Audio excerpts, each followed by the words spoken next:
not abortions. The name is in my head and keeps on disappearing. The early pregnancy, where your pregnancy just terminates itself. What is it called? Sorry. Miscarriages. Miscarriages, yes. Well, most of them were having a lot of miscarriages. It's because of the components of medicinal components within the various herbal medicine they were having. So there was a lot of miscarriages Yeah. at stillbirth. So that's when I got an interest and decided to do my paper around that in my PhD, which I was allowed to do that so that I can understand across the 5 African countries why Yeah. where there's a prevalence of miscarriages and stillbirths among these populations. So I did that and I finished it up finished my PhD in 2016. Mm. Yeah. But before that, and this is where the most interesting part of my life is all about. I haven't grown up in a community whereby there's provision of everything. Yes, my mother was a hustler. She was working. She was making enough to provide for us. Mm. From Yes. selling omena, nyanya, vitunguu, mahindi kwa barabara, kwenda pale kwanza kuuza nguo za mitumba second hand and traveling all the way to Nairobi, Mombasa. That's when she got an opportunity to meet to be able to meet my dad. And I came up to Yes. understand the fact that your humble beginnings and your true determination nurtures how you want to do your life, how you want to better your life. Those are some of the key lessons Yes. I True. picked from my early life. I came to Nairobi in 2007. Did I know where I was Yes. coming? Did I know where I was coming to stay? I have no clue at all. I remember when That's the same time I came to Nairobi. I landed at country bus because normally I used just to go back home and do my other things and blah blah blah. I never used too much to be in Nairobi because I preferred Eldoret, Kisumu because they're so easy. So I came to Nairobi.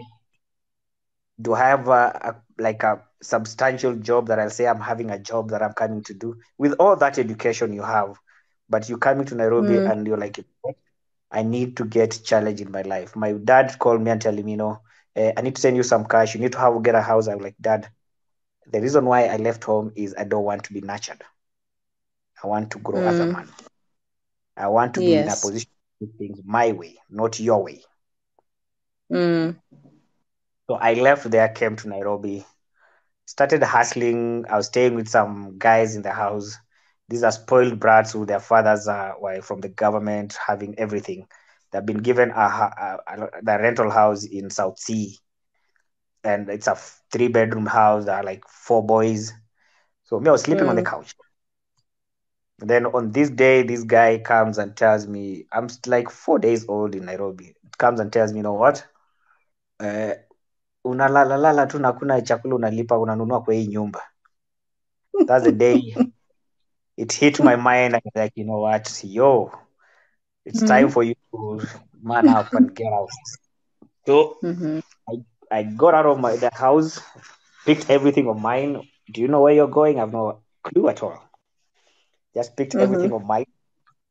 While I was at the stage, this makanga wa matatu akaniuliza unaenda wapi? Nikamwambia nataka kuingia town. Town wapi?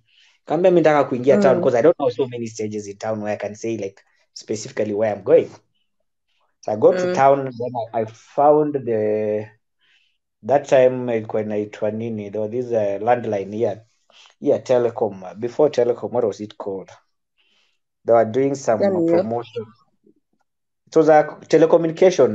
Ni hizi tu Orange Telecom, Orange hizo jina za Orange za kwanza. The same company ya Telecom. Before Telecom ilikuwa inaitwa nini? There's a name before Telecom. Tumeambiwa Kencell. It's true. Kencell. Yes, Kencell. Thank So the you, Daisy. Kencell guys were doing something there. So I was like, okay, fine, I can help these guys, nini, nini, nini. So I did some marketing for them. At the same time, me, I'm studying because my reason of coming to Nairobi is for me, I was doing my research. So I needed to be in Nairobi where I can be able to access KEMRI, ILRI, ISIPE because of my genetics. So I had to be going to those labs. So let me ask. Let me take you back. So you've cleared high school. you've done your degree, you've left Yes. the country, gone to North Carolina, taken what was it? What did you major in? In my PhD. Yes. My PhD is in tropical medicine. And you did that before coming back to Nairobi? No, now I came to Nairobi. No, I was just giving the history of my education. Now I'm in Nairobi because I'm now doing my pharmacogenomics, and the only in my master's, and the lab that I'm supposed to be working with, it's Yes. Kemri, Ilri, and Yes. Isipe. But I have no place to Okay. stay, you know. All right. Oh, during that time. Yes, I have no place to stay, but at the same time, remember I'm schooling. I'm Mm, not being paid for the work I'm doing. mm. I have to It's hustle more for of my an up. assessment. Yes, I have to hustle for my upkeep. Okay. Then I got to decide, you know what, I need to find a house. That day I went and did some work for Kensel from around 9:30 in the morning to around 5. I was given Mm-hmm. 455 shillings. Now I looked at that 465 shillings. I went and bought a box, this big box. Mm. Then I Mm-hmm. picked some boxes from the guys from the telecommunication industry, from the telecom. I think that Kensel's office, they had some boxes there. So I cut them and put them in a bag. Then bought Mm-hmm. a very big box so that ukilala chini unaweza toshea ndani. So kata hivi unaweka chini. Mm. So someone had told me I can get a house in Kibra at 120 shillings. So A month or a day? a month, 120 bob. One. Yes. Okay. Uh-huh. So I called the guy and asked him, akaniambia yes, like okay fine. Sasa niishukia wapi? Akaniambia uko na pesa ya kupanda gari? Mm. Nikamwambia ni sawa tu ndajikaza. Akaniambia sawa. So nikapanda matatu nikaenda kia pale Olympic Kibra. Mm. Ukiwa Olympic akanichukua akaenda akanionyesha nyumba. Mimi sasa iko sina pale pa kulala, nitafanya nyumba ya mabati, but there's no toilet, there's no place for you to take a shower. So if you want to take a shower or go for a toilet, you have to go in your own house, because there's a sewer line under your house. What? Yes. So there's a hole somewhere ndani ya nyumba. There's a hole somewhere ndani ya nyumba. Oh my God.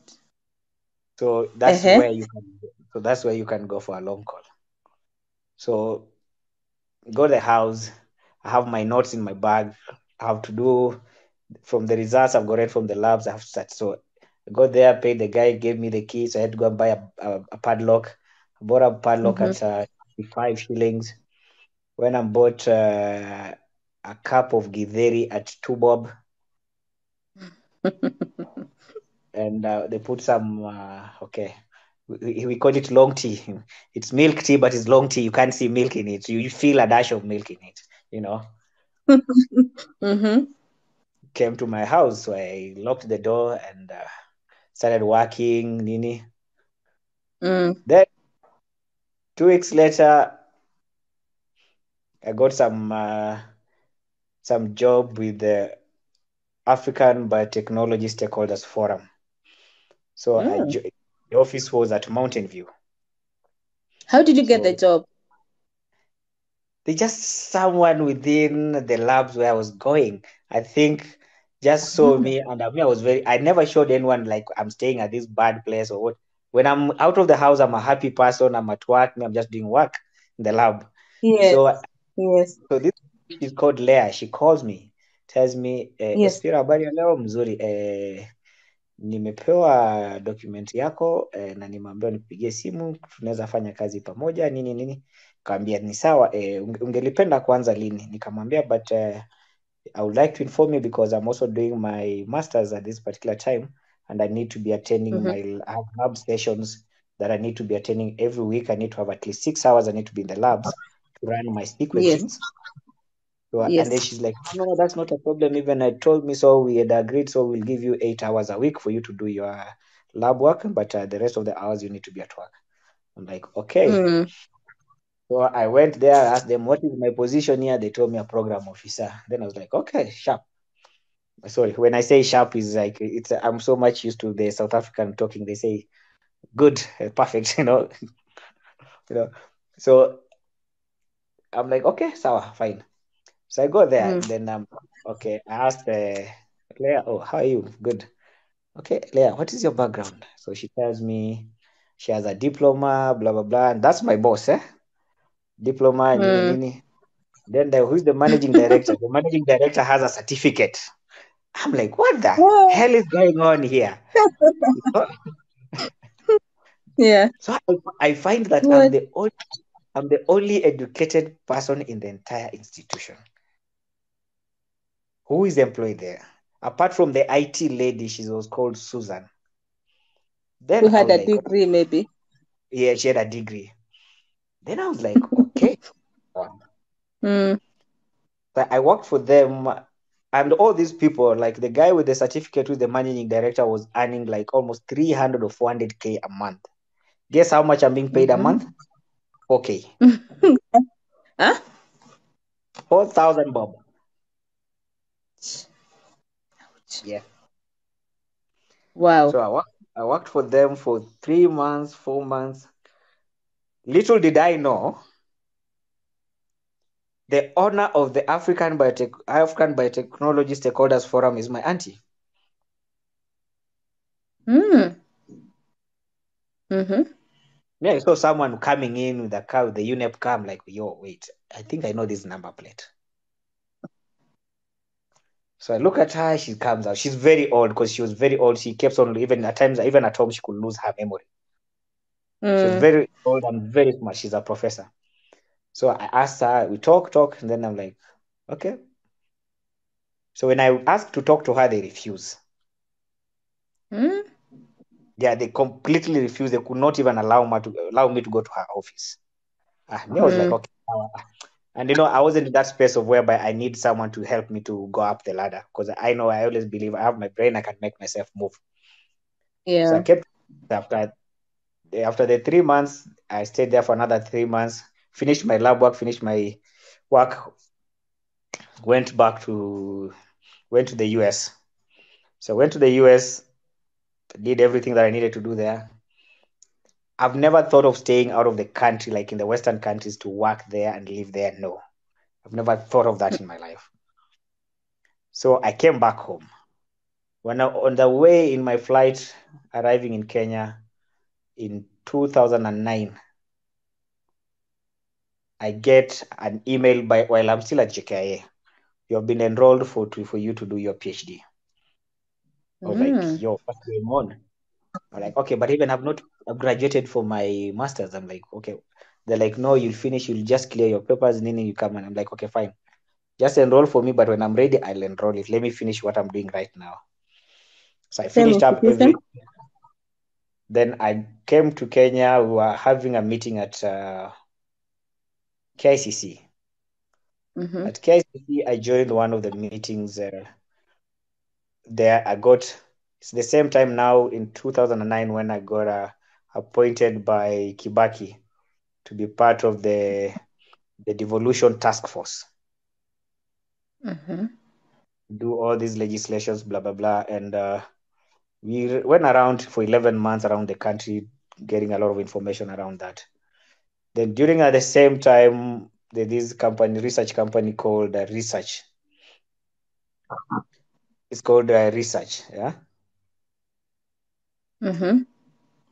It's called Research, research, Infotrack Research, I think, yeah. It's called Infotrack Research. Infotrack Research is these are opinion polls, kind of. So they poached me from the National Economic and Social Council. National Economic and Social Council was a body that is meant to give policy briefs to Kibaki. And Kibaki was the chair of that council. So he could come in meetings every day at around between 5 a.m. in the morning and 7, the meetings are done. So we used to draft all those policies. So Angela Ambido, the CEO of Infotrack Research. Now Nyawira, unatolewa mahali unalipwa you're earning 385,000 Kenyan shillings net. This lady You tells lost you you, she has. Daktari. No, I'm saying you can hear me. Yeah, you're back on. So you can imagine someone taking you from a place where you're earning 385k, amekusuka mzuri, amekuingiza box vizuri, amekuambia vile ataenda kukulipa more than that, anakuongeza, so you'll get around 470k. Yeah, getting there month one, you get to, do you know how much you get paid? Get paid 40,000 Mm-hmm. bob by the end of the month. Why? 40k. I was like, what the hell is happening here, man? Saa hiyo amekuongelesha vizuri, kulipa 475 nini nini. I'm like, okay, sawa, twende tufanye kazi pamoja. So I was heading the health department on issues around research on health. I was like, yo, first month, then the second month I asked her, hey, why have you paid me 40,000 shillings? I thought it's 475. I don't understand what's going on.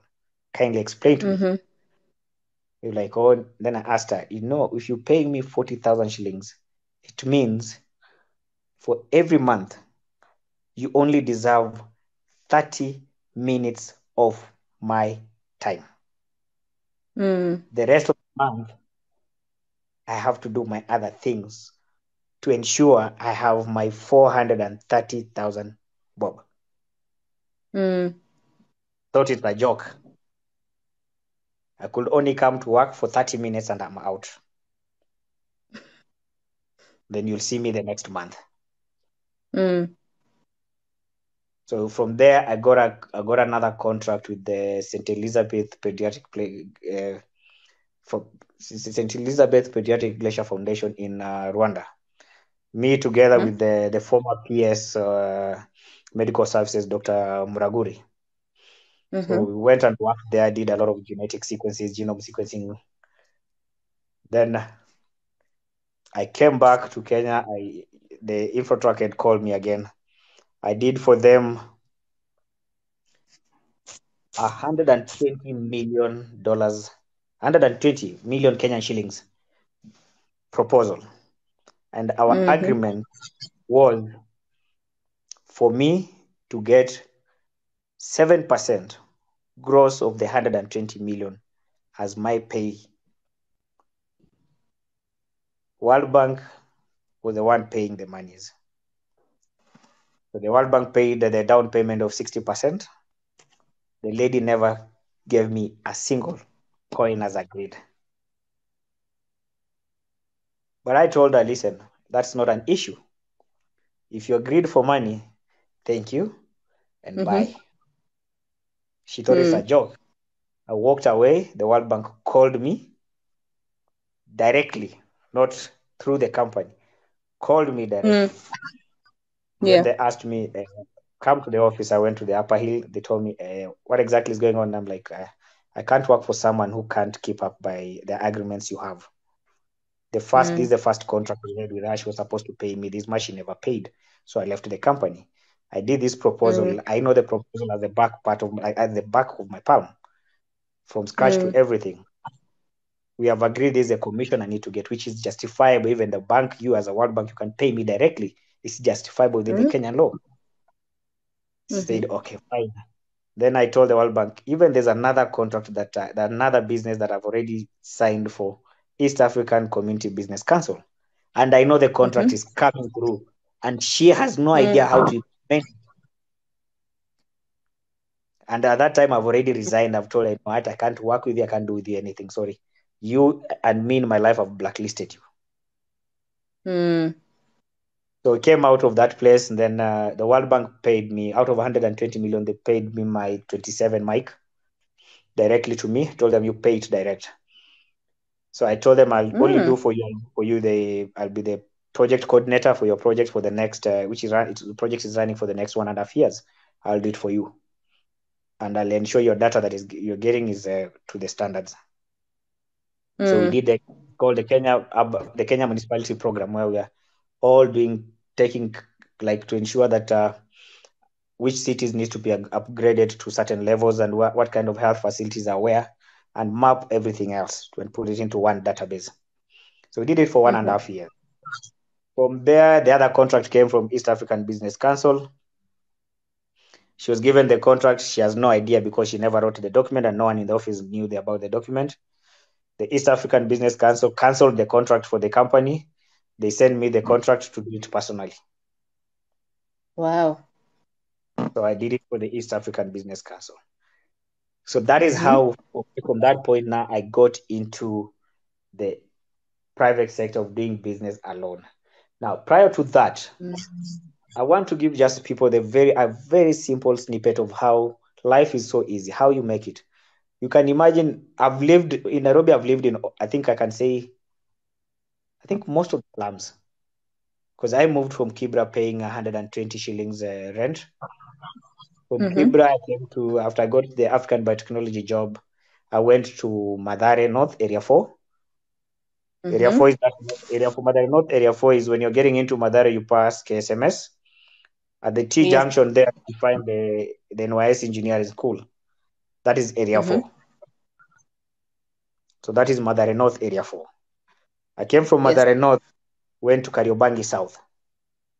I stayed in K South. From K South, this lady I was going out with, I went to stay in Mkuru kwa Ruben. Because why? You're not getting enough for you to be able to live in a house where you're paying 10,000, 15,000. No, you can't manage. You can't afford. But unajinyima kidogo, unafanya savings enough. Because at the same time, there's some things for school I had to pay myself.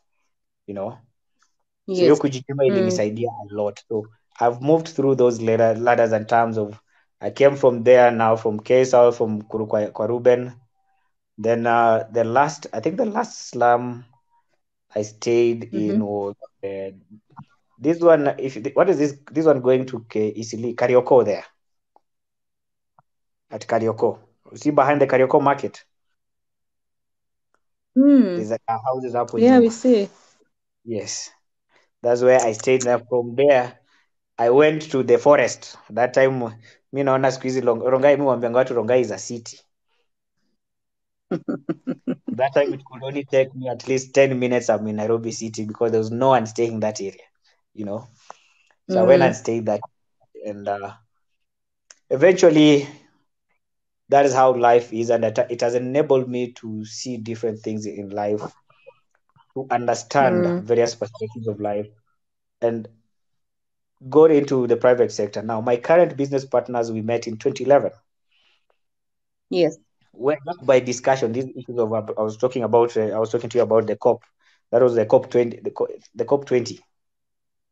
That's how we met. Yeah.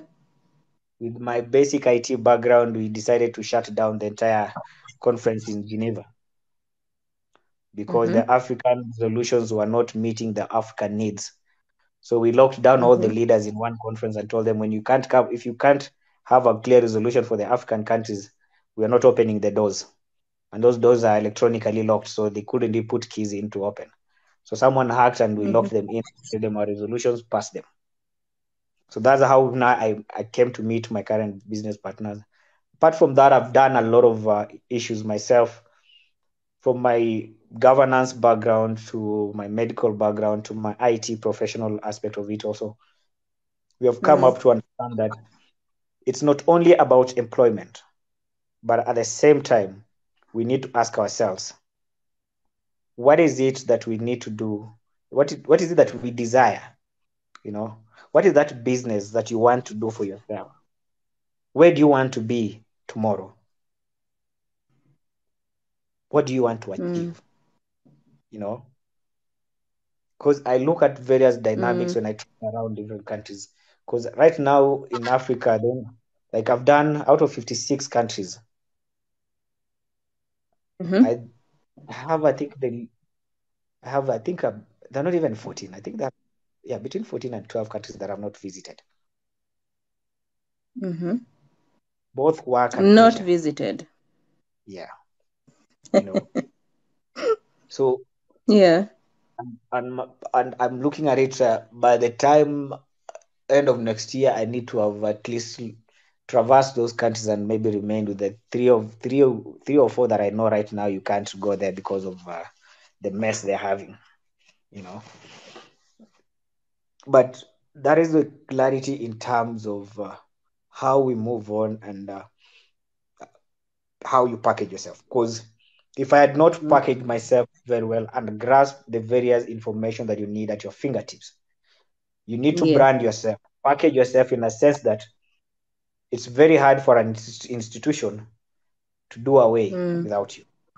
You know, yesterday Yeah. when you were talking about, when we were discussing, I get a message on Twitter from the executive director of African Health and Research Center.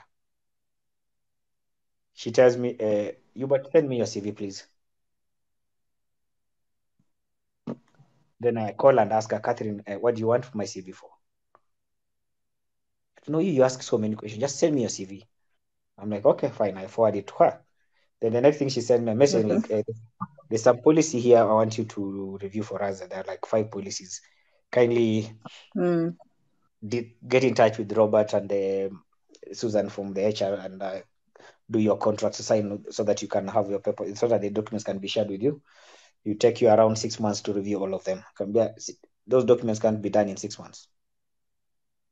With a different diversity, you have to get a lot of information. So you can imagine how this person saw you based on what? When I was doing for them a policy on demographic dividend. And that time she wasn't an executive director, she was just a director within the institution. Now that she's post now of the institution, she remembers, I need this person. Yes. So how we package ourselves matters a lot. And lastly, I always want to encourage people, if you have the opportunity to travel, make maximum utilization of it. Exposure to different cultures, to different settings, opens up your mind, broadens your thinking, and it gives you that analogy and idea that I can be able to do A, B, C, D, whether this person is here or not. Yeah. When you want to venture into different business ideas, what do? Do you call and ask people, like, I want to do this, can I be able to process A, B, C, D? You asked me a question when in the morning, why Botswana? Why, these small countries where corruption has not become cancerous, it's easy to explore the market there than a country like Kenya where corruption has killed our mother country. Every thing someone needs, I need a kickback. I've lost a lot of money, and as we're speaking today, there's some institutions that I can't work with because I tell them on their faces and I tell them, you know what, I'm sorry, I can't work with you because if you want me to work with you, kindly start by paying me this much. You owe me this. This is the invoice that you have. This is the much you owe me. If you pay it first, then I can try and see how much I can help you. So those are some of the key things that we really need to look at and ask ourselves, what else? What next? So we need to diversify ourselves. Coming from a humble background and getting the opportunity on how to be able to explore and study, it enables us to be able to look at things in a different. And mark you, I tell everyone, if you did your degree in commerce, it does not mean you need to be a business person. That degree, what it does to you, it opens your mind for you to be in a position to see things in a broader perspective. In order for you to see things in holistically, not being boxed into a single corner and trying to say, I can be able to do this and forget this. Yes. So let's always wake up in the morning and plan ourselves. Plan your day in advance. I tell everyone that an adult human being, if you're sleeping for more than 6 hours, then there's something wrong somewhere. Ah, okay.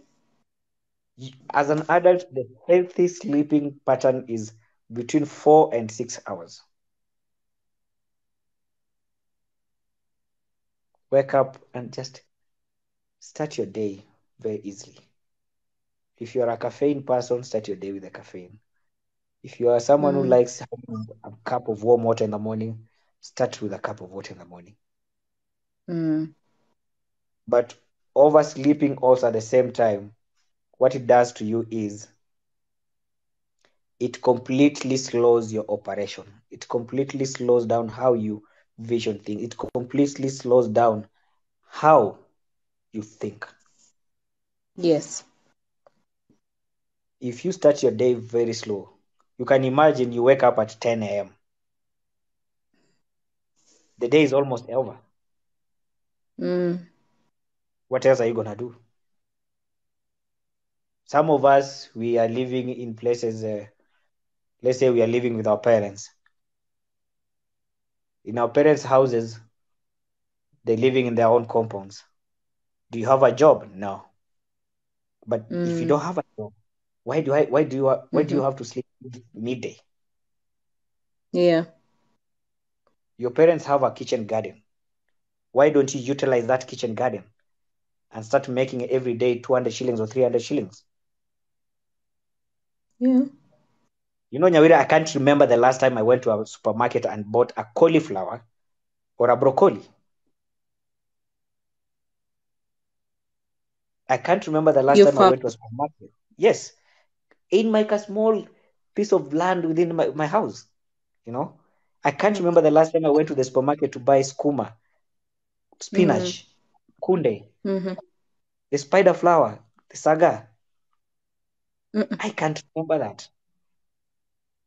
Yesterday I was making some fun game with my gardener here. Like, yo, do you know you have eaten tomatoes for the last 3 months? We need to plant fresh tomatoes.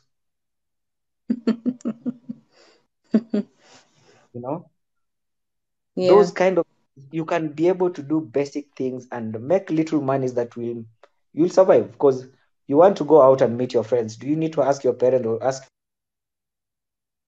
No, Mm, mm-hmm. you can make it yourself. You can make it yourself.